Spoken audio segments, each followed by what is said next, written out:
Session 3. Okay. Welcome to session 3, everyone. My name's Lionel Frost. I'm chairing the session. Welcome to those who are joining us for the first time, and it's great to see some familiar faces back again. So, yeah, we're starting off this session with Catherine Dan's paper. There's Catherine up there from ANU. Hi, Catherine. Thanks for joining us. If we could just remember to mute while you're not talking. Catherine, about 20 minutes, please, and then that'll give us 10 minutes for questions. So, sure. I will have about 10, and then I'm handing over to Tim Sherratt, who will have about 10. And we're very happy to have questions and discussion. Okay, good. Thanks. Happy for me to start sharing my screen.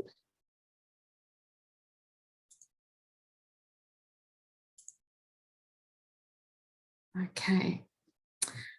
So I'd like to firstly acknowledge that I'm speaking from Ngunnawal and Ngambri country in the ACT.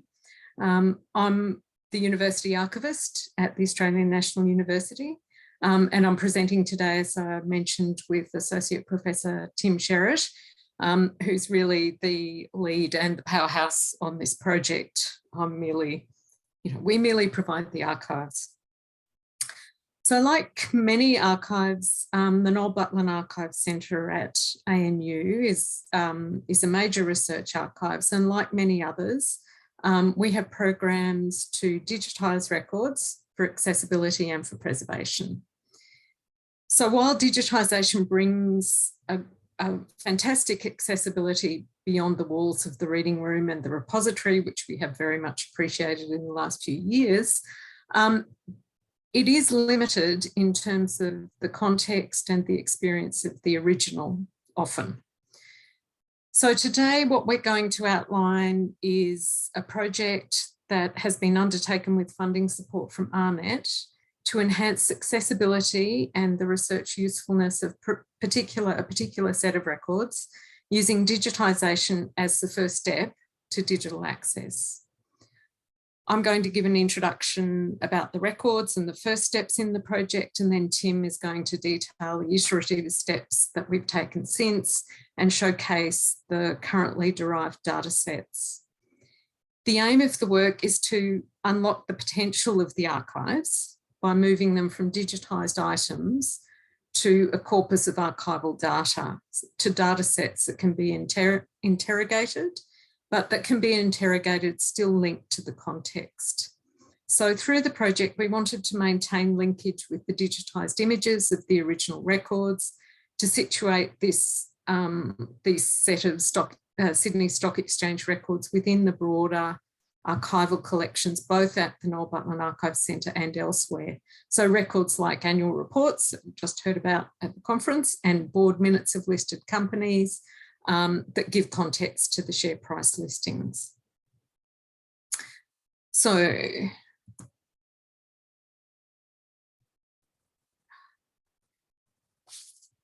just need to move my screen. There we go.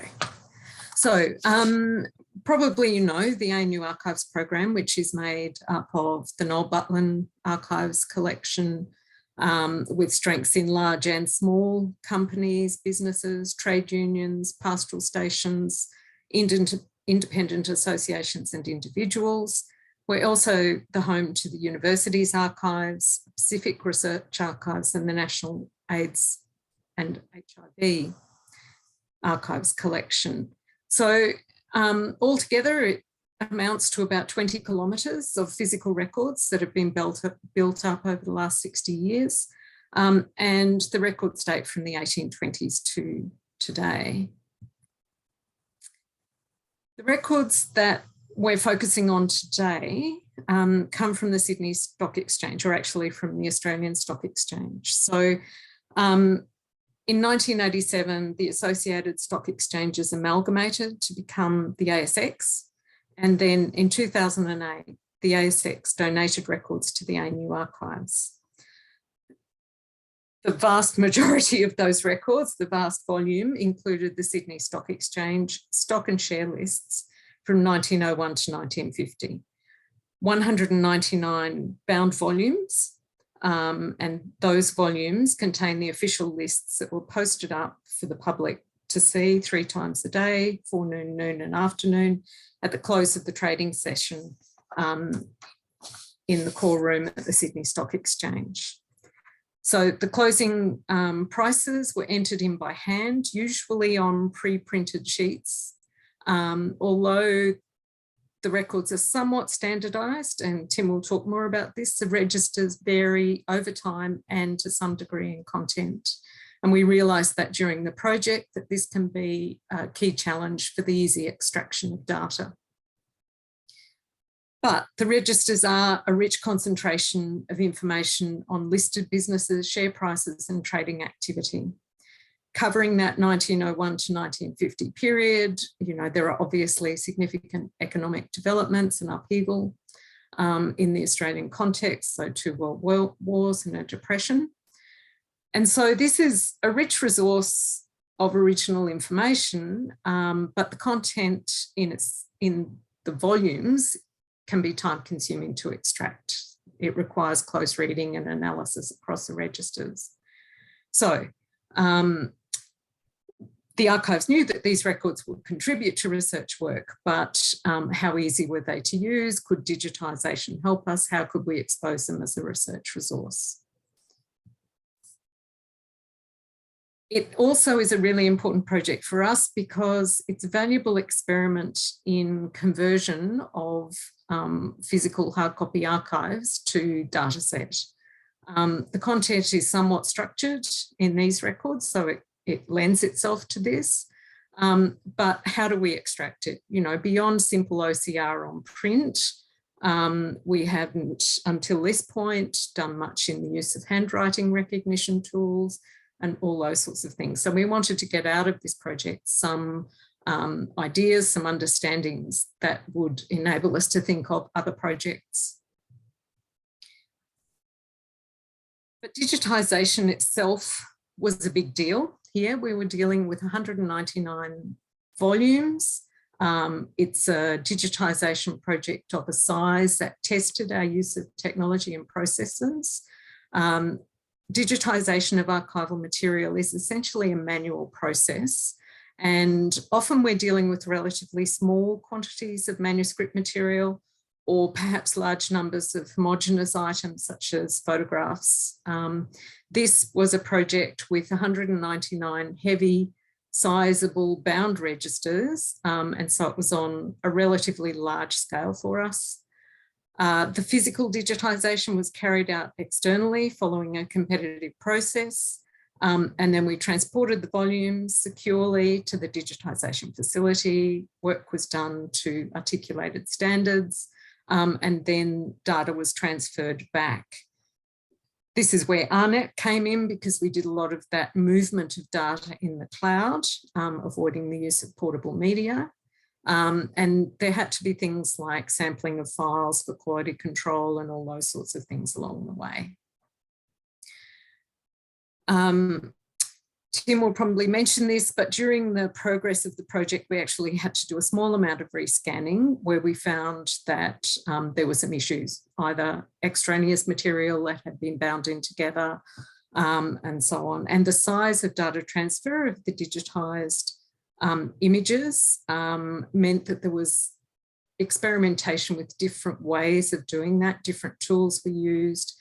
And what we end up with as the digitised material is around, well, Tim can tell you exactly, 60,000 files representing approximately 300 pages in each of those volumes.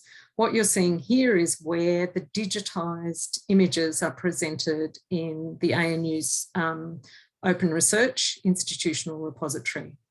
So we wanted to do more than that, more than just provide digitised images for people to come, download and then work on. The pages themselves have, as you can see, components that are pre-printed, components that are written, And it's a conversion of all of this with the contextual image that lives inside those pages that we wanted to achieve. So, you know, it looks like it's standardized, but there is variation. And that's really what we discovered as we went along. What it required was a lot of experimentation and testing of techniques for transforming this into data that we hope will be able to be interrogated by researchers. So I'm at that point going to hand over to Tim, who will take you through what actually happened with this material and where we are now in the evolution of the project. I'm going to leave my question slide for the end and stop sharing and hand over to Tim. Thanks, Catherine. I'm coming to you today from Nipaluna, the unceded lands of the Mwinana people. I just had my internet connection drop out while Catherine was speaking, so I'm hoping it'll be right now. Okay, these slides, I shared a link in the chat,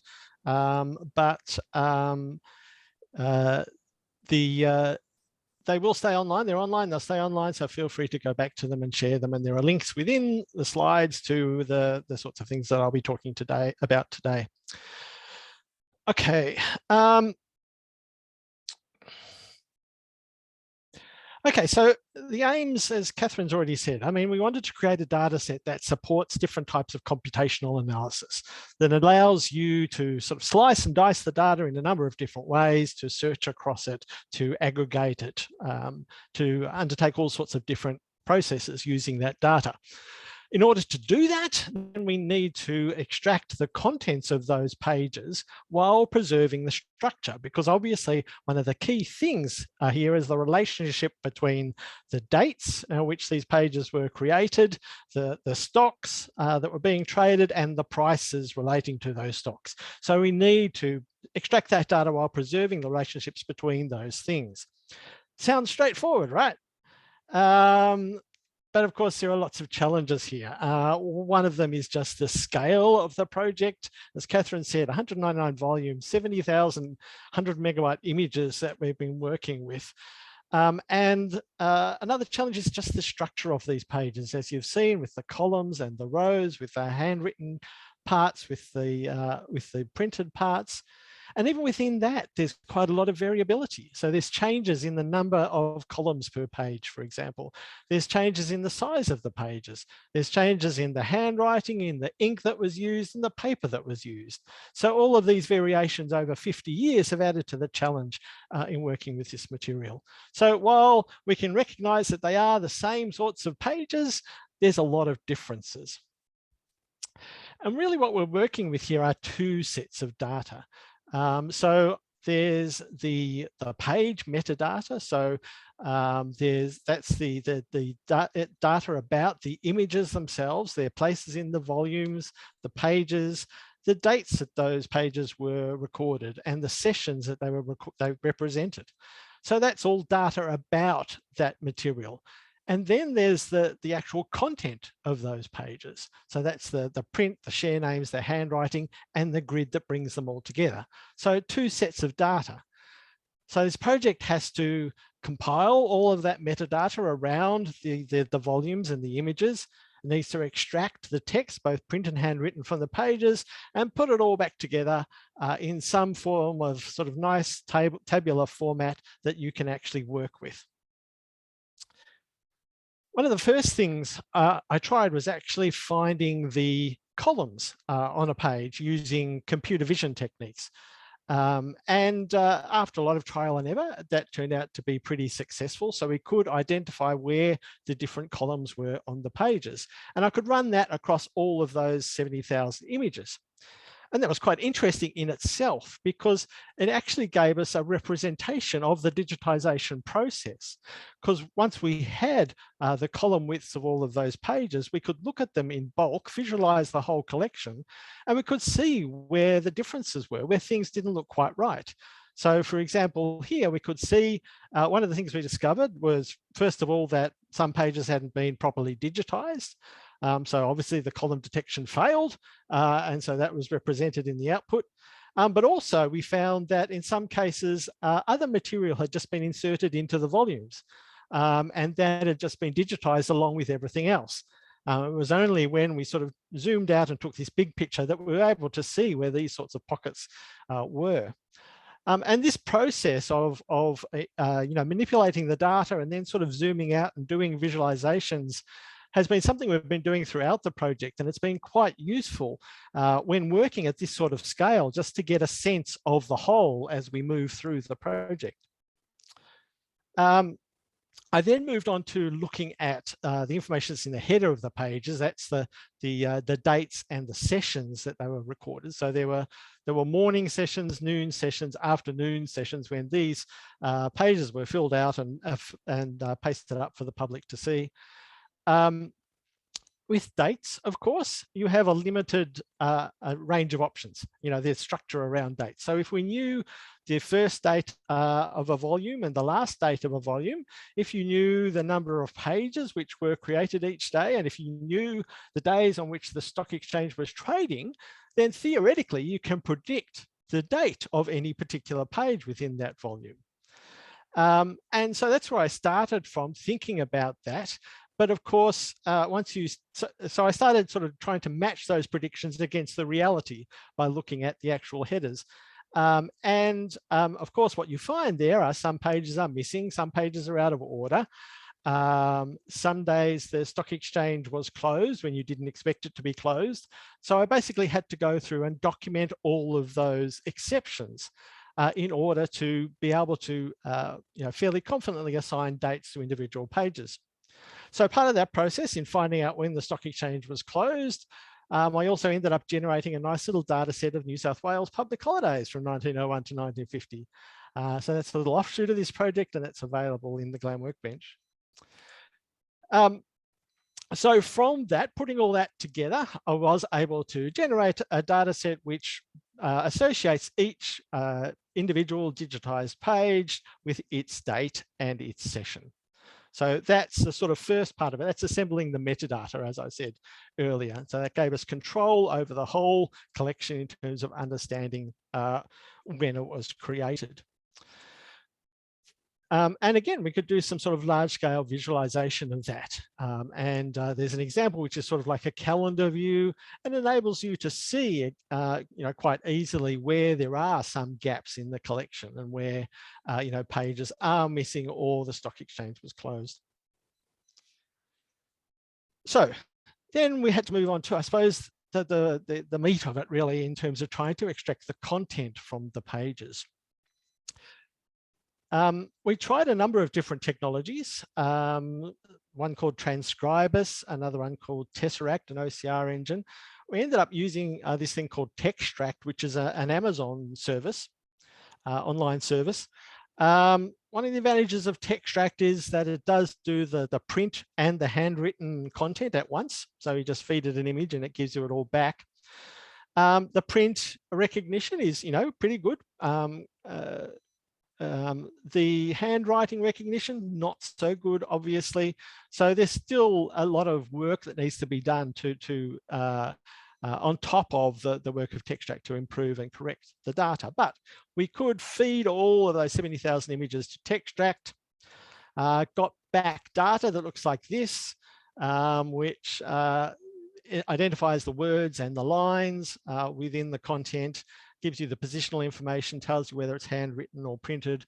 And from that, I could write something, a script to actually bring together the rows again. So basically assemble that grid again from the information we had about columns, from that data we got about Textract to generate this sort of tabular information. So now we have, a first pass, I suppose, of the data which has come from all of those pages and is available in a number of CSV files. So one CSV file for each year, and each row within the data representing one of the rows in the images. Now, as I said, the data still needs a lot of work, a lot of cleaning up. There's issues with particularly the handwriting recognition. But that doesn't mean you can't start to do some computational work with that data. So one experiment that I've tried is actually just looking not at the values of the prices, but actually just how many prices there are on a particular day as an indicator of how active particular shares were. So here, this is an example of visualization. So what we're seeing are the number of prices recorded per day on those sheets. And we separated the blue is the buy in the buyers column, the orange in the sellers column, the red in the business done or the sales column. So you can already start to see, possible trends in terms of activity within the stock exchange, which might encourage further exploration. You can, if you go to the GLAM workbench from the link there is an HTML version of this complete visualization of all the years.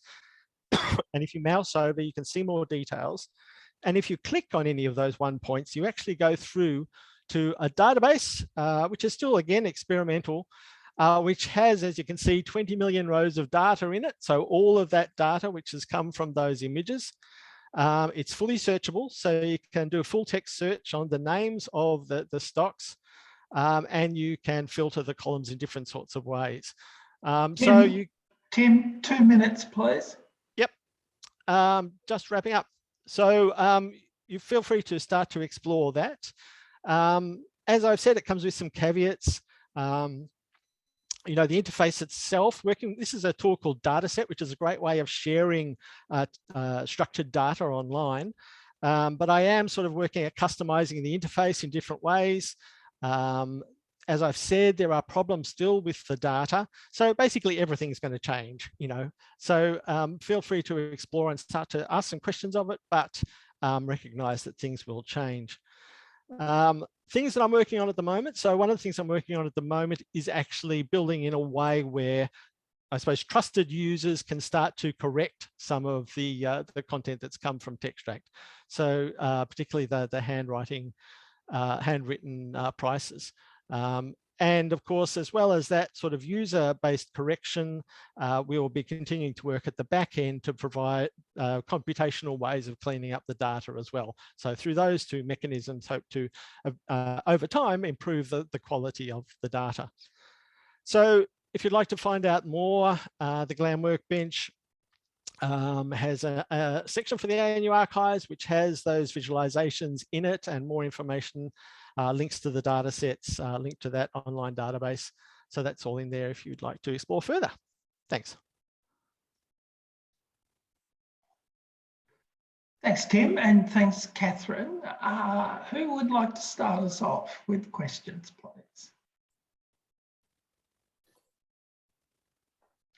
Florian. This might be kind of more of an interest kind of thing. So because you're essentially now moving from, you've digitalized everything to kind of like extract the data to kind of like the, how shall I say, like error correction kind of like part. Is there kind of like a strategy that like you kind of focus on, let's say, okay, we're picking a particular time frame, let's say 1942, so, and really kind of try to get that kind of like done? Or is it kind of like the, okay, we're trying to kind of like, whatever, get all morning lists. So we're trying to basically kind of create something that allows over time and then kind of like improve the quality over time. So it's kind of like an approach to kind of thinking like starting with one particular part and then get that right and then extending it. Or do you kind of like top down, kind of like we are focusing on something and trying to get it done for the whole time period? Well, I suppose from my point of view, I mean, I'm sort of working across the whole collection, but I think one of the reasons why Catherine and I are doing these sorts of talks now is that it's at a point where we want people to start exploring it, and that process will guide us in terms of whether there are priorities within that data set which we might sort of work on. Yes, I'd reiterate that we're very, if there are particular things that people see as priorities, we'll continue to work across the whole lot. But also to say the CSV files are there, the database is there. We're very happy to work collaboratively on improving things. Grant.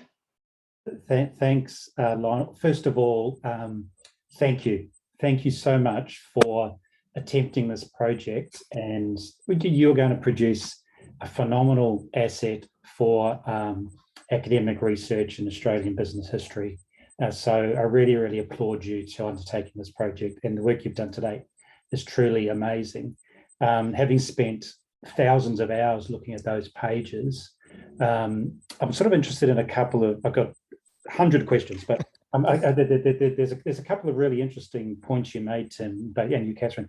One is around margin notes.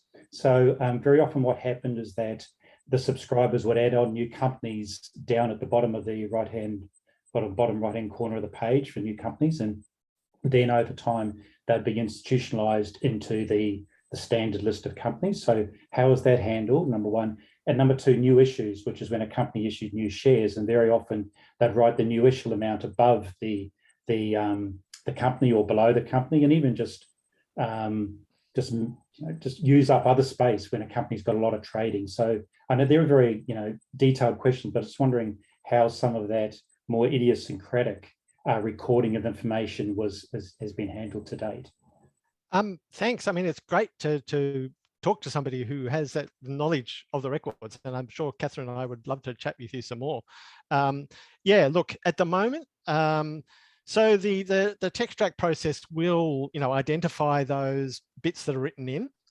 Like it'll recognize that they're there. It's not necessarily going to accurately transcribe them, but it will recognize that they're there. So in most cases, they will be appearing in the data set in some form.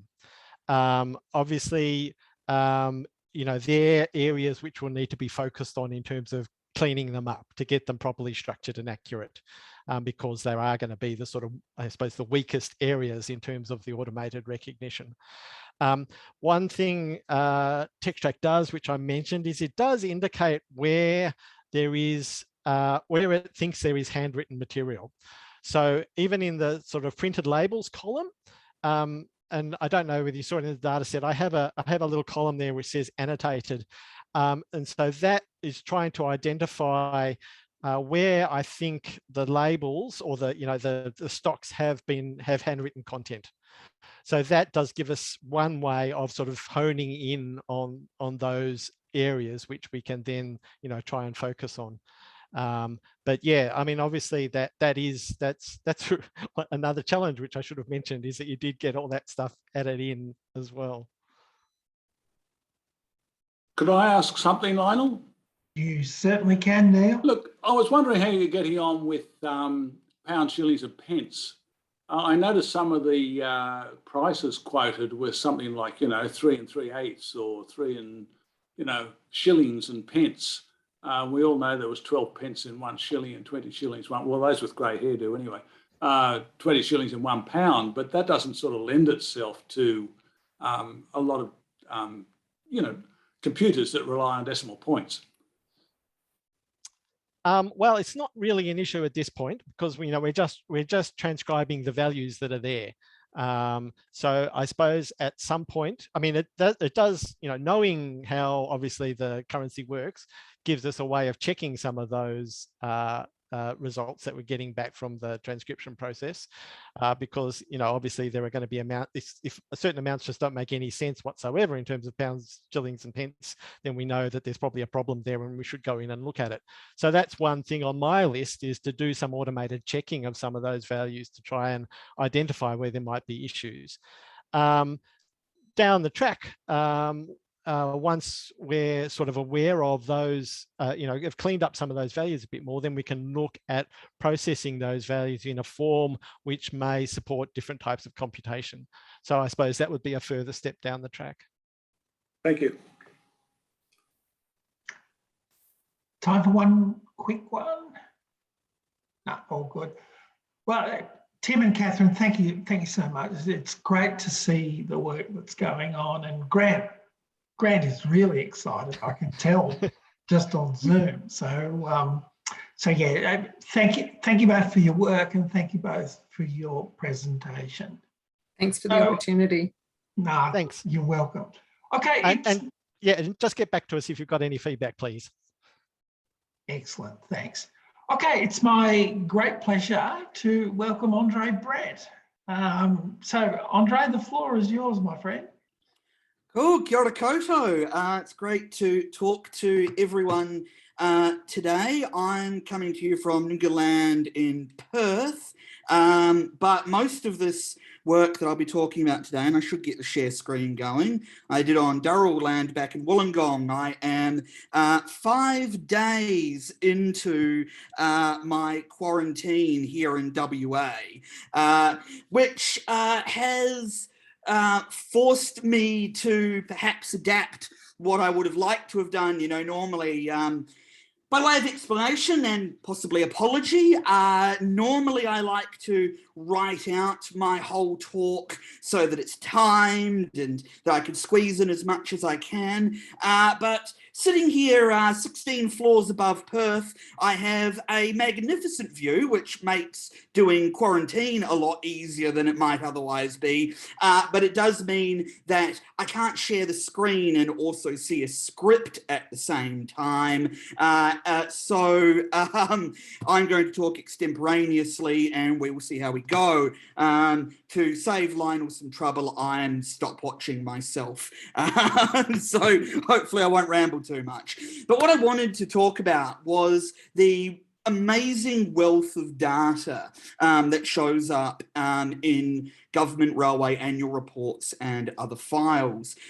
Because I've spent, those of you who know me would know that I've spent the last, what would it be now, 4 or so years working on railway history.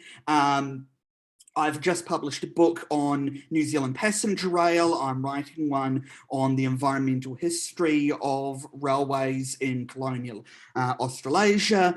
And I have honestly been quite impressed by how much data there is available in the railway reports and other files, and that has been largely not tapped. But I'll talk a bit about why that's so, because it's not really that easy to access in most cases. In fact, it's often quite difficult. So for those of you, I suppose there's my structure. For those of you who aren't familiar with Australia's railway history, I'll give a quick overview first, talk about what sort of data is available, where it can be found, and then give some examples of what is possible. So I wish I could be selling a magnificent database like what we've just heard about from Catherine and Tim. Unfortunately, all I have is guff on my computer done very idiosyncratically to suit my own research project. But hopefully this might alert. Ideally, I just, like to show some people, show all of you some of what's, possible, or maybe, alert you to some data that you might not have been aware of, or not been aware of just how rich it actually is, or where it might be found. And please enjoy my increasingly ridiculous slide transitions as well. I say that today that I'm talking about colonial Australasia, but I'm bringing that forward up to at least the First World War. And I've gone through the New Zealand data right up to the present, and Victoria and Tasmania I've done through to the 1930s as well. The first public steam railway in Australasia was in Victoria. It was a line from Flinders Street Station to Port Melbourne. That is now the Route 109 tram. And then the first railway in New South Wales followed a year later. And by 1879, there are public steam railways in all 7 of Britain's colonies down here.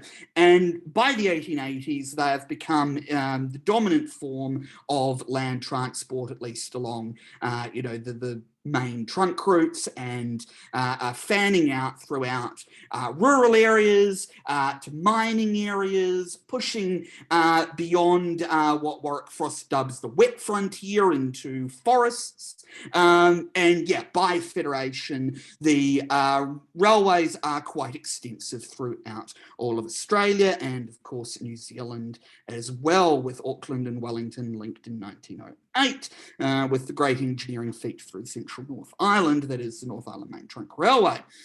Now, one thing that a lot of people do know about Australia's railways is the gauge debacle, where each colony chose to build to its own track gauge, creating a gigantic mess when all of the lines inevitably met at the border. I should have probably converted this slide to metric, but it is what it is. So, you know, you ended up with 3 mainline gauges, and the photo on the slide shows a triple gauge yard in South Australia. The South Australians ended up with, I think it was 3 triple gauge yards, because not only did they have gauge problems at borders, they also chose different gauges for their own lines. So South Australia was in a special mess where you have this broad gauge network fanning out from Adelaide, but narrow gauge used in the north and in the southeast to try to save some money. And in the end, you just get this huge muddle with huge expense wherever the gauges meet. New Zealand, on the other hand, managed to avoid this problem by legislating for a consistent gauge in 1870, just avoiding a fiasco because the provinces did start with their own idiosyncratic gauges. And also, I'm just talking today about what's available from the government, the state railways. For instance, Queensland had a massive network of sugarcane light railways that were built to an even narrower gauge, generally 2 foot or 2 foot 6 inch, and though that extended for thousands of kilometres. That's not included in what I'm talking about today, but that is obviously a huge part of the tropical economy and its transport. So, what sort of data did the railways actually have? And I think of it in 3 different categories. First, you have annual reports, which were presented to Parliament, and for all 7 of the colonies, plus after Federation, the Commonwealth Railways, those are reported they're published in the parliamentary papers. So if you've got access to the parliamentary papers, they are relatively accessible. And these become voluminous very quickly. The New South Wales ones, which also include Sydney and Newcastle tramways, those can run to 300 pages. And that's mostly statistical appendices. So there is an absolute wealth of information, generally by about the 1870s. The early years of reporting, like the first few years of railways in each colony, this data will be quite scant. And New South Wales is a particular mess because it doesn't have consistent annual reporting to Parliament until I think it's 1876 or 77 is the first annual report. Before that, you have these very periodic reports, like there's one covering 1872 to 75. It's very messy and frustrating to work with. But most of the other colonies had their act together sooner than New South Wales did. Then there's other parliamentary papers that also contain railway-related data, and that's 2 subcategories.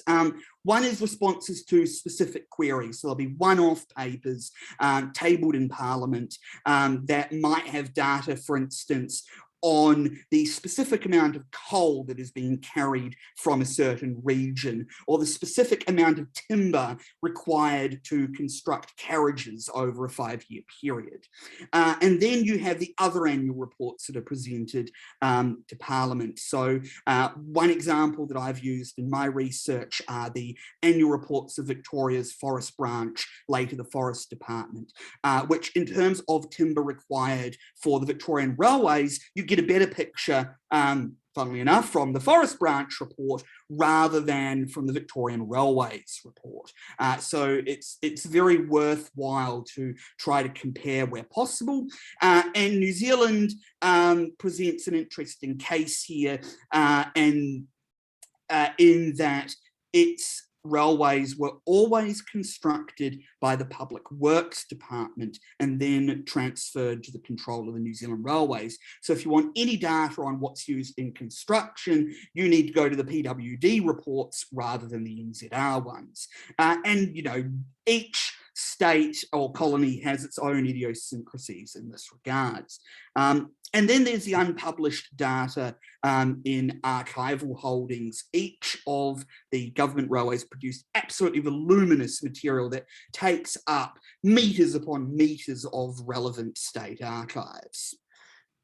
So, how do we find all of this stuff? The digitisation of railway reports and other related data lags heavily behind railway photos and railway plans. And that's quite understandable because, you know, enthusiasts are a large market and, you know, they have been catered to. That demand has been met much more than the textual stuff. Also, the textual stuff is just going to be far more time consuming and expensive to digitize. But this does pose limitations for actually using this material, and it becomes quite time consuming to go through it.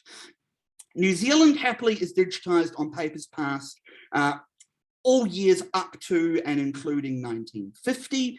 It's searchable, it's very easy to browse. So all the New Zealand railway data can be fairly readily extracted from what's online on papers past. Victoria is also digitised on the parliamentary website, but I find its search feature is lacking, and it is very difficult to browse. I think it's quite poorly designed, to be honest. Sorry if anyone out there is involved in that, but I really do think papers past sets an example that Victoria ought to have followed. Commonwealth ones are also digitised. The rest, you might have digitised indexes, but otherwise you're going to have to deal with the physical copies.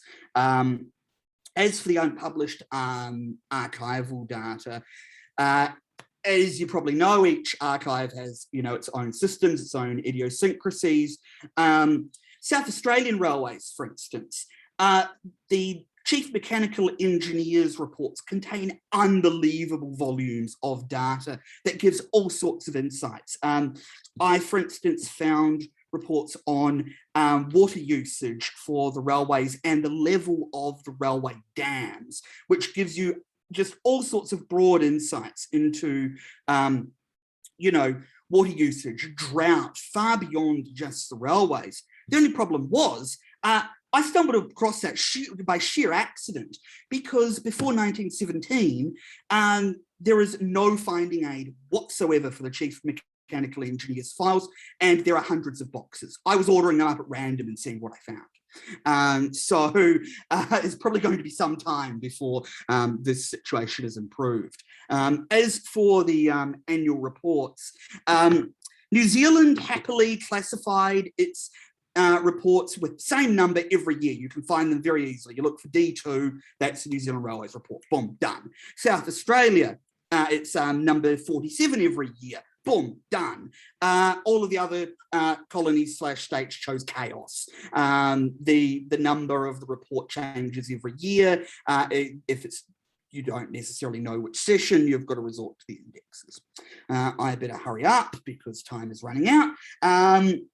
There is increasing convergence in the format. So initially, up till the early 1890s, the data is reported in whatever way suited that colony at the time, and it can be difficult to compare it because you have, for instance, how do they count seasonal tickets in their patronage? When they report mileage, do they mean just the mainline mileage, or are they counting yards and sidings?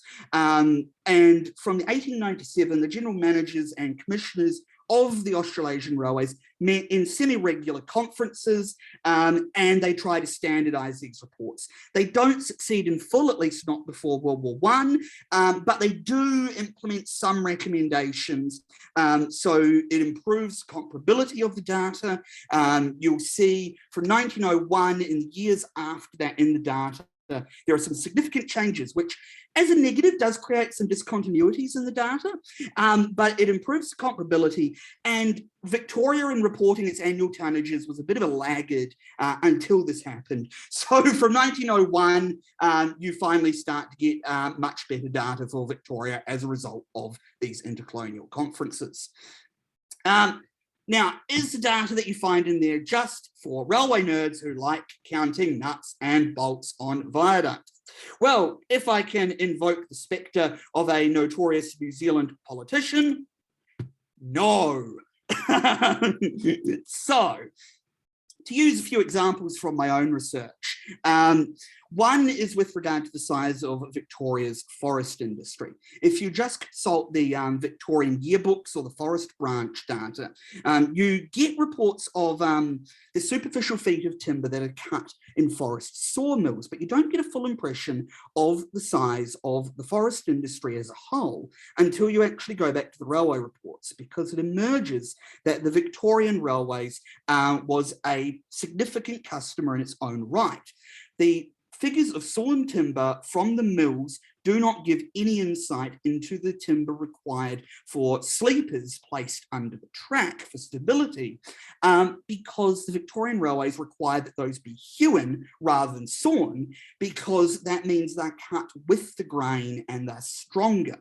And so when I went through and did the data, I had to do some fairly rough estimates of the volume of timber in each sleeper, but in the end, I was able to estimate that during the 1890s depression, when demand for sawn timber absolutely collapses, the demand for railway sleepers is actually growing. It more than doubles, because you can't avoid maintenance. For safe operation, you simply have to be replacing sleepers that are now 20 plus years old and worn out. So the railway is still buying, and the demand for hewn sleepers is about 20% of the entire output of the forest mills for all other purposes. And then in some years, another 10% for new construction. So the existence of this large parallel industry to sawmilling only becomes apparent when you look at the railway data. And another one from some work that I did with Simon Vill back at Wollongong, we were looking at the role of the railways during the Federation drought. And all of the railways provide data in some sort of either the number or tonnage of livestock that they carry, often broken down in terms of how many sheep, how many cattle, how many horses. It does vary a bit from colony to colony, but we could get a really good insight into just how significantly farmers were moving around stock in response to drought. You can really drill down into the data.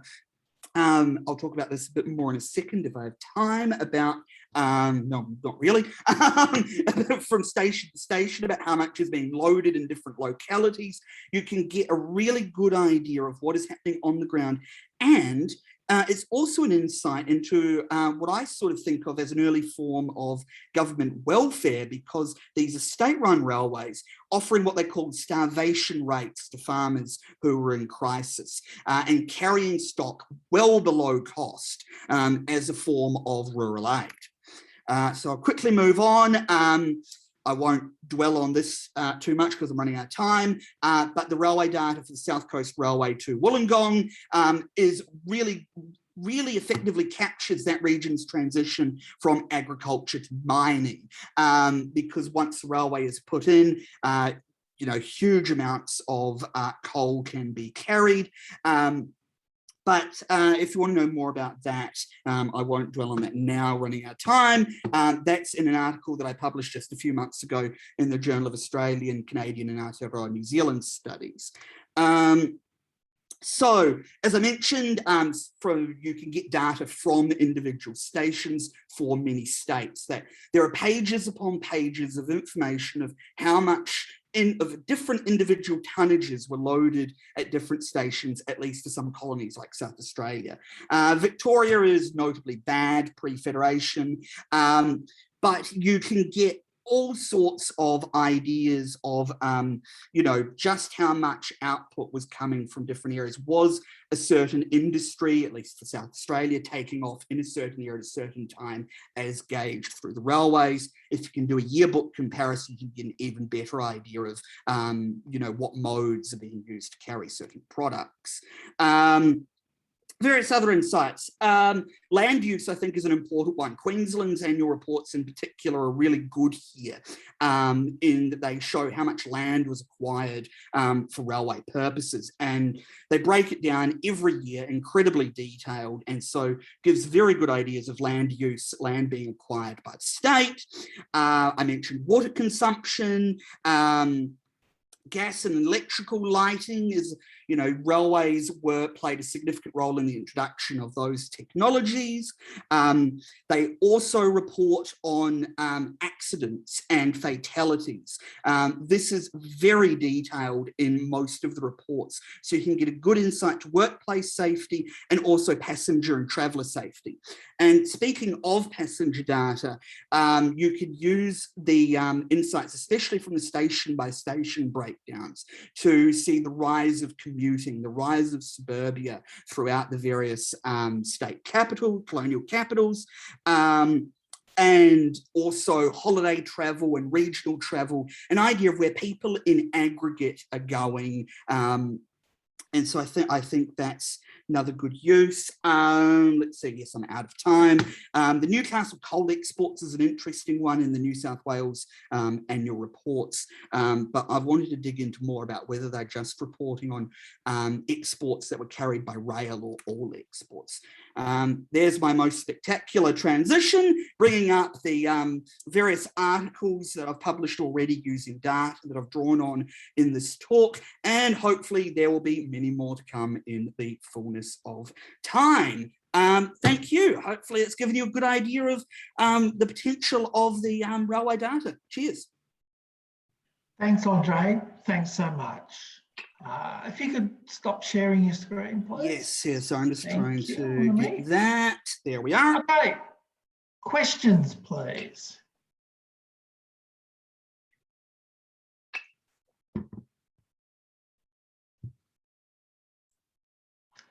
Well, perhaps, oh, sorry. But yeah, okay, so this might be because, well, I'm presenting next. A question about link to communication. So obviously, I mean, as far as I haven't looked into that, but like my perception is the Australian railroads are fairly separate from the post office, in the sense that overseas, like in Europe, in the US, the post office makes much more use of the railroad, because it's actually just distributes everything with the railroad, in contrast to basically the city-based kind of systems that you have in Australia.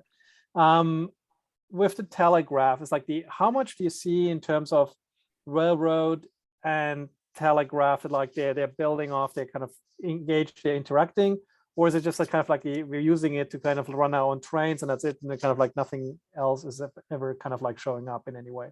No, that's a good question, because practices did vary a bit between different colonies, but there certainly was some close interaction. Like New Zealand certainly had railway travelling post offices. I admit I don't know the Australian side of that terribly well, but one thing that has stood out to me is that a couple of the annual reports do provide information on telegraph construction and extension. Like I recall from the Tasmanian annual reports that along some lines the railways installed their own telegraph, because telegraphs are essential for railway safe working, whereas along other lines they rely on those built by the postal department. So you can get some sense there, but yeah, telegraph is very important for the railways from that safe working perspective, communicating where trains are and what trains are coming.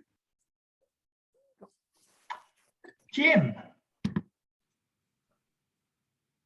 Thanks, Andre. That was really interesting, and obviously a very rich source.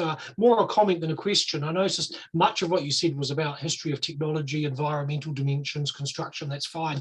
I don't know what the Australian state records are like, but the New Zealand railway records, as you probably know, also include, at least for some time, complete lists of everyone who worked for them, year by year, where they were based, rate of pay, right down to lowly signal cleaners like my great-grandfather on 8 shillings a day.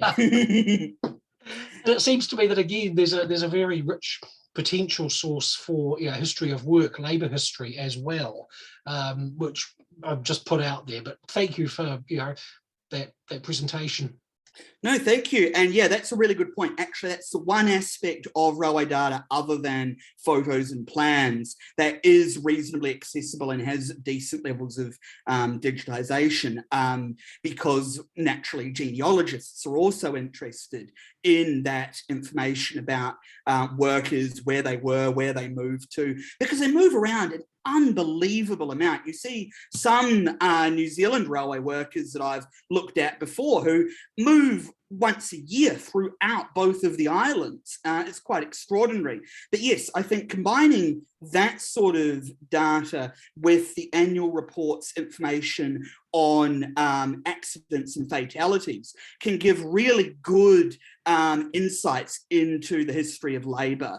I've been chatting with Mike Esbester, who does railway work, life and death in the UK. And we've been talking for years that we want to do some sort of comparison between the UK and Australasia. And well, it's the usual story, haven't had time. Simon. Great presentation, Andre. Really enjoyed it. Your usual fantastic enthusiasm, and many congratulations on getting the job in WA. That's no mean achievement to get a permanent lectureship in the current terrible environment. Just in some ways, a follow-up to Jim's question, you'll probably know the work of Andre Sammartino, I presume, who wrote on the Victorian railways and indeed made a strong case for an early example of an internal labour market. So it seems the other thing, of course, is that not only are they important employers, they're major big business in their own right, and they've got a few asides in some previous work, like some big end of town and so forth, but they could certainly do with a good dose of business history studies as well as business labour history. So I'm hoping that might be fading on your radar somewhere in the coming years. No, thank you very much, Simon. And yeah, that's very true. I think you can quite fairly say for all 7 of the British Australasian colonies that these government railways became one of the biggest employers, and entire towns emerged to service the railways. There are entire related industries to serve them. You look at, the emergence of locomotive foundries in Victoria or New South Wales that exist primarily to serve the local railway. And I think private railways deserve a shout out as well, because they're incredibly important in some of the colonies. WA is a good example with the Midland Railway running north of Perth. I haven't dug into those records, but certainly, either in the future myself or I hope other researchers as well dig into those private railways, especially as those had very strong connections, typically to mining. You certainly see that in Tasmania. And I think there'll be some quite rewarding insights to come from their data.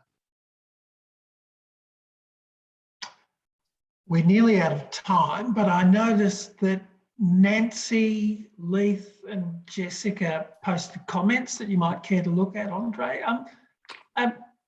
Nancy, Leith, Jessica, anything you would like to add?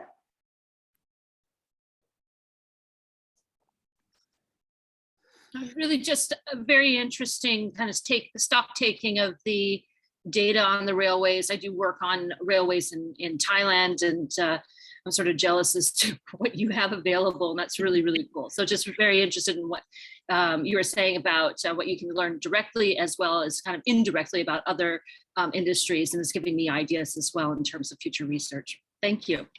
Thank you. No, absolutely. I think the connections are vast here.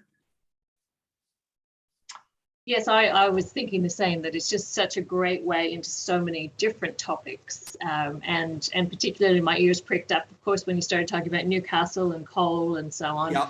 And so, yeah, I should talk to you about that, whether we can start to look at, what's really going on there through those statistics that you have available through the railway records.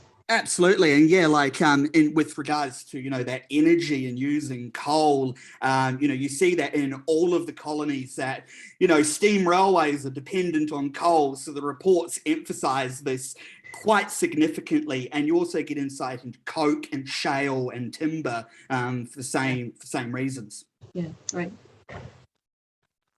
And I also, Andre, will be chasing you up. my new obsession, which is coastal shipping. Ah, yes. Ah, yes. And I think the railway to Illawarra sort of killed off a lot of the Wollongong shipping once the railway was finally double-tracked. But there was a significant amount of timber shipped between New Zealand and Australia. Absolutely. And that's where I'm going to come pick your brain. Sounds great. Get some good guideposts, yes. Don't think Perth's far enough away. Yeah. Awesome. Cheers. Okay.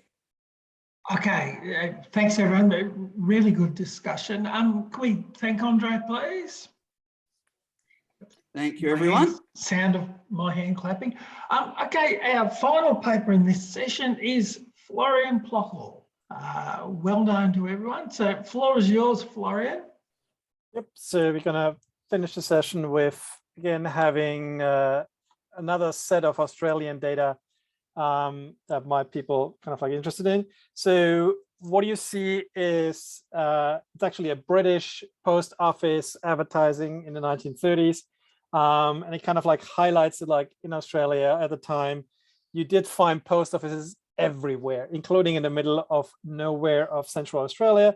And you also highlight the kind of like the range of services that the post office does. It's not just mail, there's like the telegraph, there's the savings bank. So there's essentially a whole bunch of other kind of like services that are associated with. Now, this project is essentially similar to kind of like some of the previous ones, that effectively I'm at the stage where like I'm collecting and processing data rather than having a kind of like very well-defined kind of like question that I'm answering with it. So I'm currently in the process to collect, analyze, and then hopefully use statistical data that comes from the Australian Federal Postmaster General's Department. And I focus at the moment into the wake of Federation, so basically the early years until World War I. The data has been digitized, as in digitized with like two steps: me taking pictures, standing in an archive, taking pictures. And then second, they have been entered in, because they have statistical data, I sent them off to India to basically have them hand typed into kind of like spreadsheets. And so they're getting back. And so now I have essentially deal with this. So we have to clean that up. And the other part is georeferencing, so georeference South Australia. But obviously the other parts are still missing a couple thousand. And so the following is basically just a little bit background about that particular data set that I'm building, as well as some kind of like initial results using South Australia. So the background is, as in like communication services in Australia and the public services. So you have to the States, the colonies establish postal services throughout the early 19th century. So Sydney is currently usually referred to about 1821. I think the first systematic state services usually associated with Tasmania in the 1830s. But then obviously these services get built up fairly fast and basically cover the respective states. You get then telegraph services. If I look at the main kind of like technologies, you get telegraph services starting in the 1850s, so 1854, as far as I understand, is the first line. You relatively fast get trunk lines between most, well, at least the Eastern Seaboard locations, and then also spread in the regional area. You get the famous overland telegraph in 1872, when essentially Australian network get linked to the international network. And then you have to fund in 1877. I was like, given that the recent CEO kind of like said, like, it's easy, that it's kind of ridiculous that you can basically travel to London, but not to Perth. In the mid 1870s, you could telegraph London from anywhere in Australia except Perth, but you couldn't telegraph Perth because that wasn't connected till 1877. And then basically starting in the early 1880s, this is relatively soon after it got established overseas in US and UK. By 1882, you have the first public phone exchange in Sydney, and then again within relatively short time, showing up in at least capital cities, and then kind of like spreading out from there. So the Federation, obviously, with the kind of creation of a nation state in Australia and the federal department, they also, through the Constitution, asserted effectively that Post Telephone Telegraph becomes a federal issue rather than a state issue. And so what they're doing is essentially just creating a national executive and then merging the state departments. So essentially all the state departments get handed over. I mean, obviously it's not that like they get immediately completely reorganized, but essentially you just create a small national executive, which is then now running the service and trying to get these things. So in the first couple of years, they're still trying to find their way. I think there's a parliamentary commission in 1908 that really looks at kind of like issues associated with that. And so they have a lot of frictions. They're kind of like problems they assign to issues about like, okay, how much should we centralize staff? Who has what authority? What kind of personnel do we have? What of kind of governance? Who has to say yes to doing what? So it's saying like what is the Treasury involvement and what's the public service ombudsman, public service commissioner involvement? So who essentially does what in that kind of like space? But the general idea is that the Postmaster General's Department becomes a public monopoly provider of post, telephone, and telegraph within Australia. Now, the department begins to publish post office statistics. So, and this is kind of like going off with Andre's point. So these are not the annual reports. So they're publishing annual reports that also contains a whole bunch of other stuff about these kind of things. But there is, and I'm trying to figure out whether they have to publish annually or whether they're doing it as a collectural at the end. Essentially, there's like one book in 1914 that collects the first 9 years, so 1906 to 1914, and publishes statistics about the use in those years. And beyond that, so I've seen beyond that 1914 book, I've seen effectively partly handwritten, partly typed records of individual states in the National Archives. There's some in Burwood, some are like in the archives of the National Archives there. There is basically kind of like the underlying raw material, but it's not effectively published in that kind of format. I haven't seen it. Now, the other part is, so, and I'll show you some of the material it contains. The exact content and the varies between year to year. So what exactly they're listing changes slightly over time, as well as by state. So obviously by 1906, they haven't harmonized everything perfectly. So they are still varying what exactly they're reporting slightly by state as well. Now, the interesting part of that data that I'm using is that the information is given on the individual post office level. So we are looking at like thousands, and I have numbers later on, thousands of different offices reporting a whole bunch of numbers every year. And so it's kind of like on one hand, fairly harmonized. So like we have like the whole of Australia and kind of like some kind of resemblance of similarity, but on a level that is like fairly small, given that post offices get to go down to kind of like small places that have them. So this is just one page. This is South Australia 1913, the first page. So if you see the one page and if you see the next page, so these are the same. So essentially it's like this is the first row, which essentially is mostly about what's called business transacted. It's kind of like how much mail goes in and out and telegraphs and so on.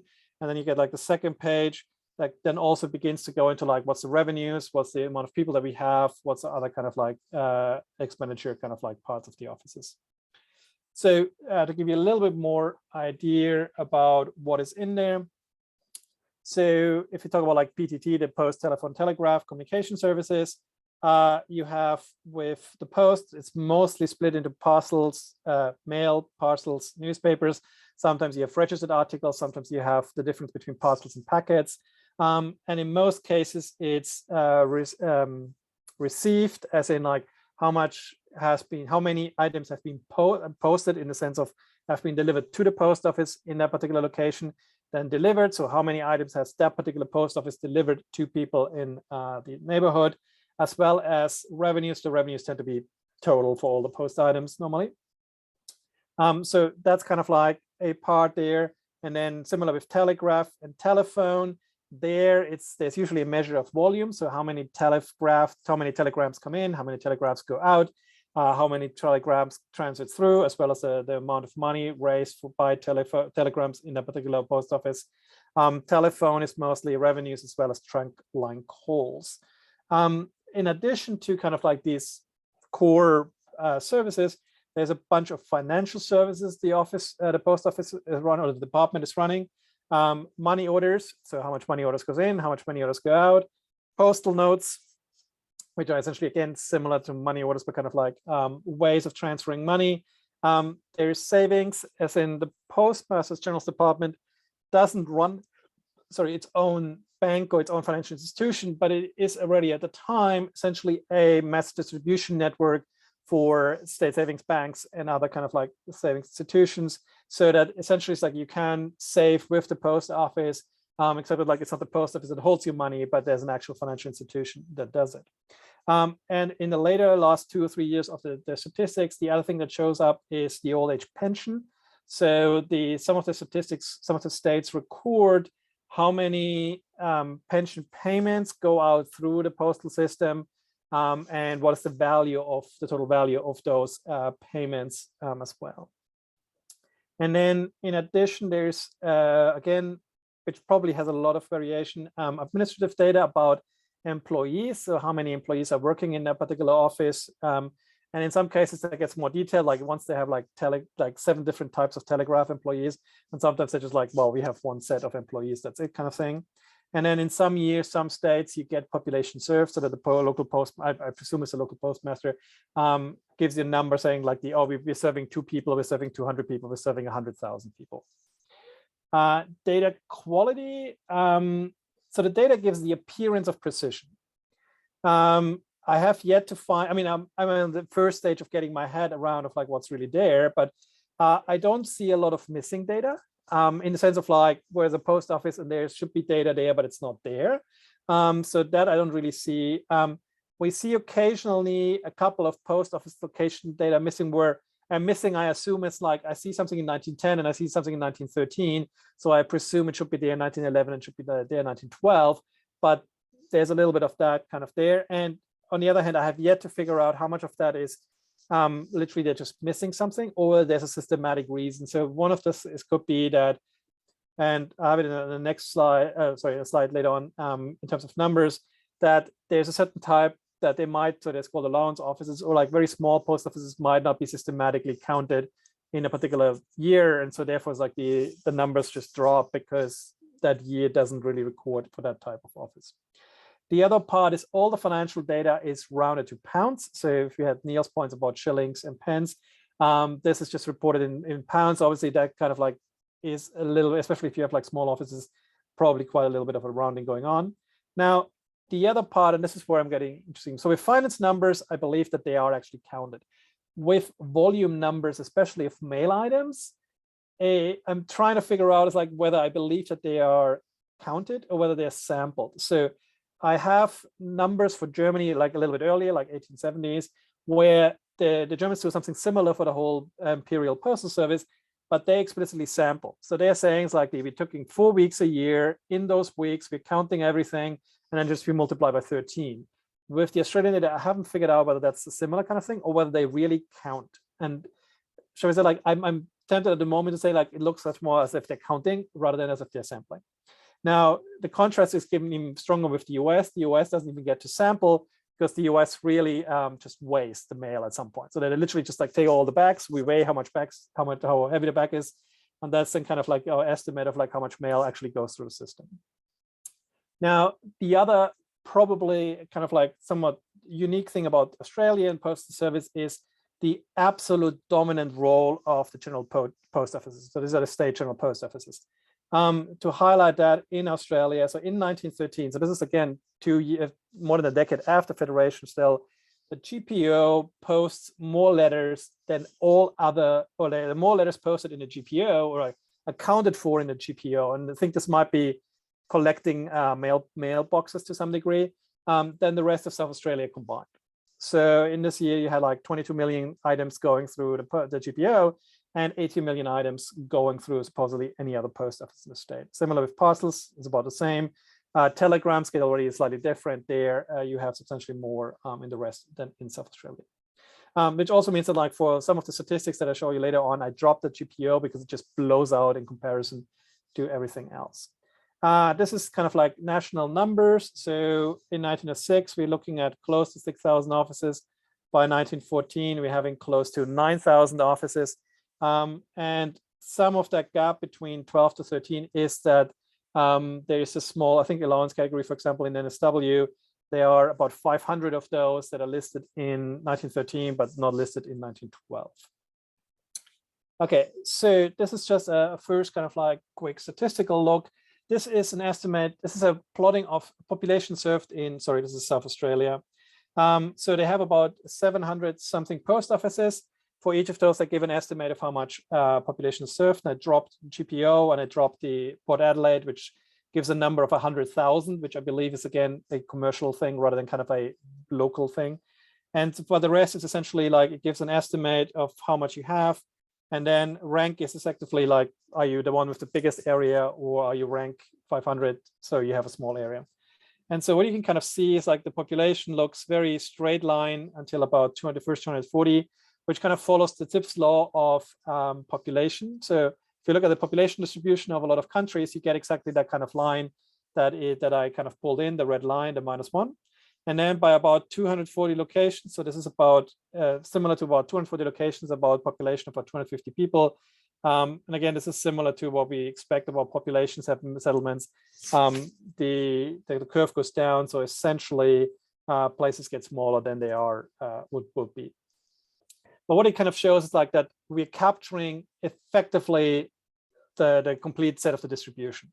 We're capturing really, really a lot of total population that we actually see in South Australia. In terms of offices, so out of the 700 offices, 326 are just post offices. Okay, so this is just post offices. Then we have about 280. There's a post, telegraph, and telephone. So they are offering all three communication services. We've got about 100 that just do post and telegraph, but not the phone. And then we have like a whole bunch of small ones that are much more kind of like telephone or additional telegraph station. So what we can kind of see is like a system that is basically driven with the postal service into the kind of like into basically small places. And the telegraph is now catching up and is expanding into kind of like the system has reached quite a little bit of distribution yet, but there's still a lot of places that are essentially not kind of like serviced. And just to kind of like end, and I probably will capture, like basically go very fast through them. I just drew a couple of maps to kind of like show you the extent. So the first one is simply plotting postal revenues. And again, this drops the GPO, but like these are essentially places, and the size of the bubble is effectively how much postal revenues they are. And so you kind of see the absolute dominance of like the metropolitan area, but kind of like widespread throughout the rest of the state. Again, this is like metropolitan area a little bit more closely. And if you look into the city, you kind of see kind of like the historical sprawl, the historical extent, much more focused on city center, while you have larger areas that today are effectively sprawled, or part of Adelaide, the bigger area kind of occupied by like much less settled at the time. This is just kind of like how much mail transports go through. Again, what we're going to see is probably a little bit as the railroad, I think, going to Broken Hill. There's some of the railroad down here going to Melbourne, but then you have like cross ones. But on the other hand, you do have quite of like a hub and spoke system of places that aren't on the railroad, where like presumably one gets the delivery out of the city and then goes off and delivers to kind of like the post offices surrounding it. This is just a map to kind of show you the railroad network. So you have kind of like a railroad going off there, going to Sydney, going to Melbourne.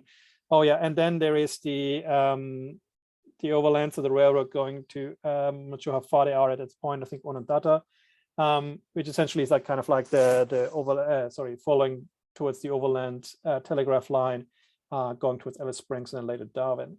So essentially it's like there's this link to the railroads is there, but on the other hand, kind of like it's not as dominant as it probably would be in some of the other countries around the globe. Another aspect I looked at is through some idea about financial flows. So this is money orders. And again, it's probably not particularly visible, but the colors are, if you're red, you're sending money into the system. So you're paying more money into the post office than you get out in this particular post office. If you're yellow, you're getting more money out of the post office than you give into the post office. And what you see is the further away you get from Adelaide, you have predominantly red kind of like areas, or orange is similar, kind of like a negative plus. So the further away you go, you're sending money into the city. And then if you look at the city proper, you kind of see that like you have to center, and again, the GPO is missing, but it's similar, very red. Those places in the actual CBD itself are sending money outwards, but then you have like the whole kind of like suburban rings where basically money gets paid out. So it seems to be like there's a weird part of like that places around the city are essentially receiving money, places outside the city as well as the CBD are basically paying more money. I mean, again, this is the surplus, the deficit, not the total amount of money that gets sent. And then the last kind of like aspect is just to highlight some information about the old age pension. This is simply looking at, I need to get out, is the number of volume, sorry, the number of money, I don't know, but it's like, I think it's the number of pension payments. So where are effectively old age pension payments made?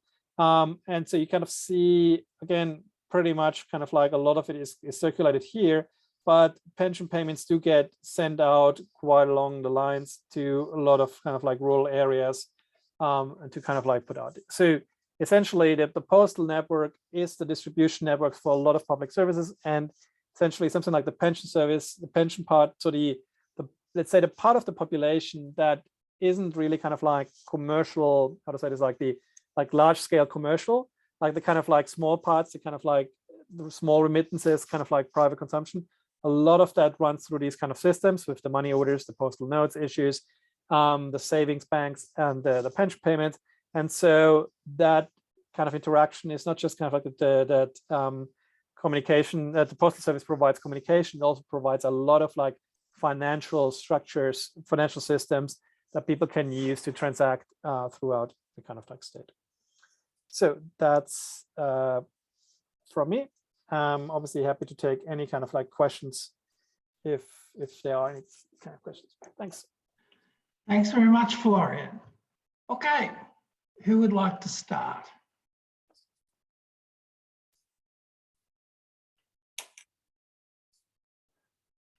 Jessica. Yeah, thank you for that. I know that we've talked about postal stuff in the past, and I've heard I need to get working on the stuff for Thailand at some point here. I was just thinking again about the money orders and then the postal savings, and how does that look against financial institutions in the area? So, I mean, there's very clear sort of the yellow and red dots. And, you know, is there like a correlation with accessibility to financial services through banking systems, or basically lack of access, where you see more of those kind of like those red dots than with the yellow dots? And have you looked into that at all? Shall we say, like, I haven't formally looked into that. It's literally, I think at one point in one of my grant applications, that was the exact question. Is essentially the I mean, because there are essentially two mechanisms. One is do information and communication like the post office service, because wherever money orders is, they're not running money orders without having postal services there, without essentially telegraph and phone there. So is it a case that essentially that the access to information is driving local financial institutions? Or is that kind of like leading to something? Or do you have a competition effect that like essentially the moment the post service provides services there that private financial institutions can't really kind of like compete or can't really do anything? It's just like that we're not actually going to show up, we're just leaving it to the local. Now there is the part of like that with the savings system, because they're not doing it from themselves, so they're not running their own bank, so there is definitely a lot of the regional part, let's say the part that goes further out. My expectation is that it's a lot of access that otherwise people don't really have easy access, because there isn't really kind of like the same network there.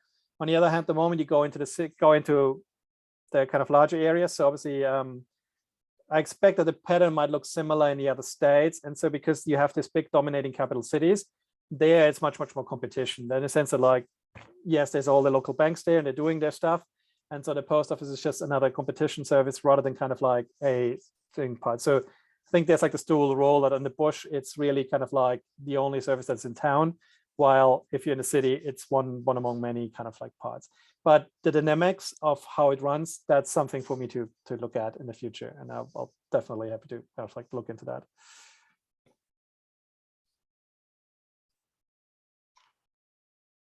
Anyone else?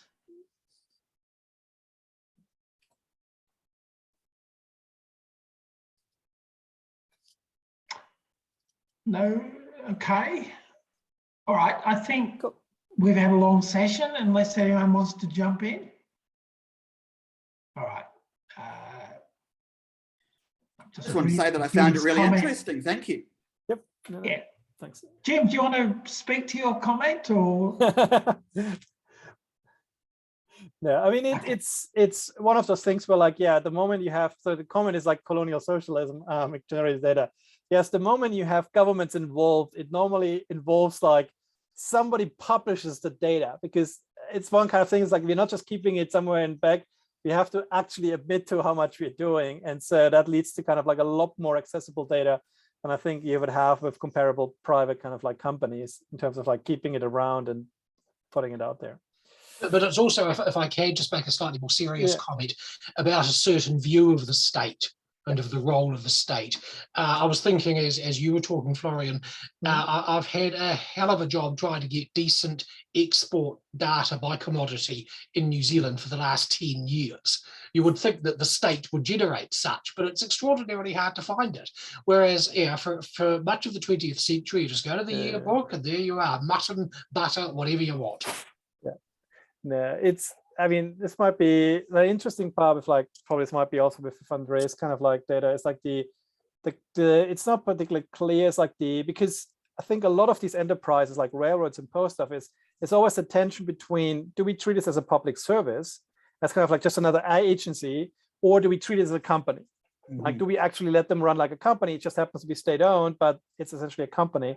And that kind of like tension, because they are somewhat separate institutions, but then they have to, on one hand, kind of like generate the data for the internal operations because they have to run like a company. But on the other hand, because they're still public, they still have to essentially put it out.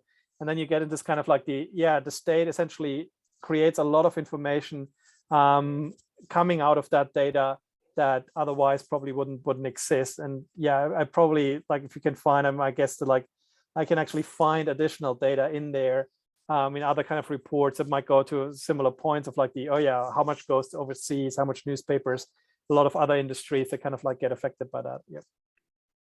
Sorry, if I can jump in. I think this is a really important point, that tension between what is their role. The railways, like the textual parts of the annual reports, this comes through really strongly because the commissioners or general managers feel torn in both directions. And I think one thing that I really liked that you said, Florian, was with regards to how accurate actually is this data? Are they actually, weighing everything, or are they sampling? And I've had similar questions come up at times with the railway data, like how are they coming up with tonnages of livestock in particular? Like the head counts might be accurate to fairly closely, but the weight, I've got a lot of questions sometimes about the data that I'm using there, and it seems by the sounds of the postal department, you've got similar questions there too. Yep. Okay. Oh, sorry, Florian. No. It was just kind of like the funny part, because like I think at one point, like I thought I don't speak French. At one point, I looked at French statistics, and they had like this one point, like we produced the statistic, but if you want it again, we need about 50 people working for a year onto this number. So don't expect it to happen anytime soon. So it's kind of like sometimes like the amount of data they actually produced is, for the amount of resources they had, is rather stunningly large. Well, I've been really interested by the synergies between the three papers today, and I've learned a lot from them. So to Florian, Andre, and Catherine and Tim, thank you very much for your papers. Thank you to everyone for attending, and we're on again at 5 o'clock Melbourne time, okay? So I hope you can join us for that final session. But please join me in a thank you for our presenters, and see you again at 5 o'clock. Okay, thanks.